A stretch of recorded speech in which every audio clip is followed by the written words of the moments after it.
Assembly parliament మెట్లు తొక్కని కులాల కోసం రాష్ట్ర సర్కార్ బీసీలకు 42% రిజర్వేషన్ తీసుకొచ్చిందన్నారు మంత్రి వాకిటి శ్రీహరి. కాంగ్రెస్ సర్కార్ తీసుకున్న నిర్ణయంతో రాష్ట్ర వ్యాప్తంగా ప్రజలు సంబరాలు చేసుకుంటున్నారన్నారు. మంత్రివర్గం ఆర్డినెన్స్ తీసుకొస్తే ప్రతిపక్షాలు మాత్రం అనవసరంగా రాద్ధాంతం చేస్తున్నాయన్నారు. వెనుకబడిన బీసీలను అన్ని విధాలా అభివృద్ధి చేసేందుకే సర్కార్ ఈ నిర్ణయం తీసుకున్నట్లు తెలిపారు మంత్రి శ్రీహరి.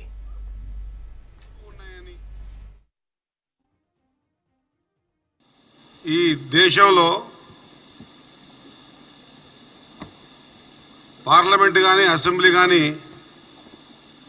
కడప తొక్కని వెనుకబడ్డ జాతులు ఎన్నో ఉన్నాయని లోతైన ఆలోచన చేసి అందరికీ ఆదర్శంగా నిలిచి इस देश में जिनकी जितनी आबादी है उनको उतना हिस्सा मिलना चाहिए అని చెప్పేసి ఒక మహత్తరమైన ఆలోచనకు పురుడు పోసి మనందరికీ దిక్సూచిగా నిలిచినటువంటి రాహుల్ గాంధీ గారు మా నేత మరి ఆయన ఆలోచన విధానం పట్ల పూర్తిగా విశ్వాసాన్ని ఉంచి తెలంగాణలో అధికారంలో ఉన్నటువంటి కాంగ్రెస్ పార్టీ మరి రాహుల్ గాంధీ గారి ఆలోచన విధానాన్ని ఒక వెనుకబడ్డ కులాలకు చెందని వాడైనా కూడా ఒక అగ్రవర్ణంలో ఉన్నటువంటి వ్యక్తి అయినా కూడా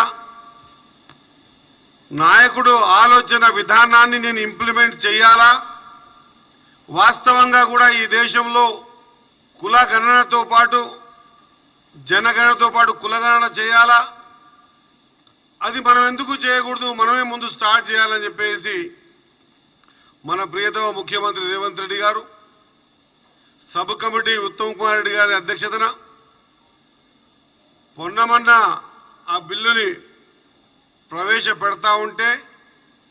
బలపరిచే అవకాశం నాకు, వీర్లపల్లి శంకర్ గారికి, ఆది శ్రీనివాస్ గారికి, కొండా సురేఖమ్మ గారికి, బీర్ల ఐలయ్య గారికి, రాజ్ ఠాకూర్ గారికి మా అందరికీ రావటం, సభ ఏకగ్రీవంగా తీర్మానం చేసుకోవటం, అడుగడుగునా ఎన్ని ఇబ్బందులు వచ్చినా కూడా ఒక పాజిటివ్ కోణంలో ముందుకు పోయి అసెంబ్లీలో పాస్ చేస్తారా, చేసినాం. బిల్లులాగా పెడతారా, పెట్టినాం. ఒక కులగణ బీసీలకు ఒక్కటే కాదు, బీసీలు, ఎస్సీలు, ఎస్టీలు, మైనారిటీలు, ఓసీలు ఎవరు ఎంత ఉన్నారో నిర్ధారణ చేసుకొని సైంటిఫిక్గా చేసుకున్న తర్వాత 9th షెడ్యూల్లో ఇది చేయడంలో కొంత జాప్యమైన ఖచ్చితంగా తెలంగాణ రాష్ట్రంలో రాహుల్ గాంధీ గారి ఆలోచన విధానాన్ని మేము ఇంప్లిమెంట్ చేస్తామని 42% ఖచ్చితంగా బీసీలకు రిజర్వేషన్స్ ఇస్తామని చెప్పిన మాటను నిలబెట్టుకోవడానికి నిన్న క్యాబినెట్లో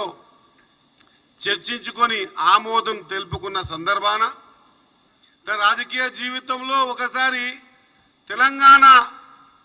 పార్లమెంట్లో పాస్ చేసేప్పుడు తన కండ్లల్లా పెప్పర్ స్ప్రే కొట్టినా కూడా కండ్లు పోతే పోని కానీ తెలంగాణ రావాలనే ఆకాంక్షతో ఆ రోజు ఉన్నటువంటి అందరు ఎంపీలు పోవడంలో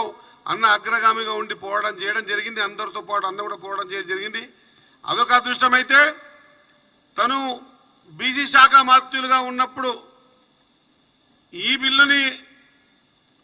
అసెంబ్లీలో ప్రవేశపెట్టే అవకాశం వచ్చి మరొకసారి తన జీవితాన్ని ధన్యం చేసుకున్నాడని నేను పరిపూర్ణంగా విశ్వసిస్తూ అన్నగారికి నమస్కారం తెలియజేసుకుంటూ, మరి అదేవిధంగా సామాజిక న్యాయం అంటేనే కాంగ్రెస్ పార్టీ